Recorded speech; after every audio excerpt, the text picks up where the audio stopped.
it cannot be classed as a sport because there's no textbook example of what's right and what's wrong, and it is subjective to the individual. We're all different shapes, we're all different sizes, so the way you do it is the right way for you to do it.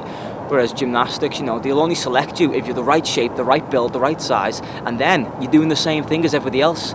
Fingers together, toes pointed, you're all trying to be the crystal clear textbook example, and in doing that, you're just going to be another brick in the wall. There's no individuality, there's no personality, you just all look identical. Whereas the thing with parkour is, the way you move, if you silhouette a parkour guy, the way you can tell who he is by the way he moves. If you silhouette a gymnast, they all look the same. Do you get me? So our identity is how we move, that's our signature, and it is subjective to everybody else. There's no right or wrong. You can't say the way this guy moves is right and the way this guy moves is wrong, because that's the way he does it, that's what and in a sense you can't put the competition element on it. You can't judge it.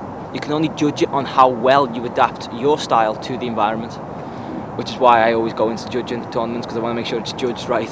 Well, then how can we make a living? You know what I mean?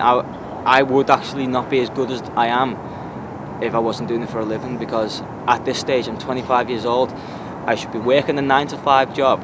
I would be doing like my own account or whatever. I'd be doing a lot more work, and I'd be living at my own place. I'd have that much to do that I wouldn't have time to train, therefore I wouldn't be anywhere near as good as I am.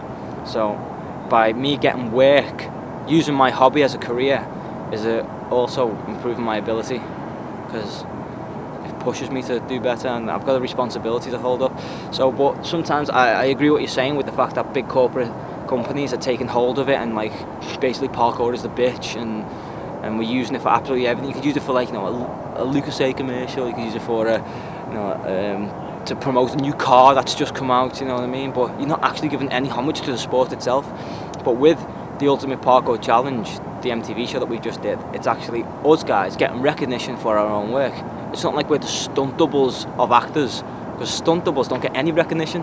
You know what I mean? We can actually do the move, look at the camera and say, that's my face, that was me. You know what I mean? We can take credit for our own work and reach a wider audience and spread the right messages, because big corporate companies are going to grab hold of it and take it the way they want to do it, not the way it should be done. But that's the battlefield out there, and as Daniel Lillabaka said, if we let that happen, it'll go that way. Whereas if we're involved, we've got a chance to set it right. So people say, oh, why are you involved with all the money side of it? Because we're getting involved to change it. Just make sure the right messages are spread, and that's the way it's going to be. Express yourself through movement. It's not a sport or a hobby. It's a way of life. The way people think, it's totally different when you're a free runner. It's like the way I think is, because when I make a decision to jump somewhere and I fail that jump, learn from it, get over it and do it again. But I can apply it to life. Every decision I make, whenever something goes wrong in life, like there's physical obstacles and there's mental obstacles, it's how to come to the quickest solution to overcome that obstacle. But like with a happy attitude, you know, like, I'll learn from it. What do we do now? Worst day of my life. You know, get over it as quick as you can. It's like parkour brain training. Come to the thick solution, and you do.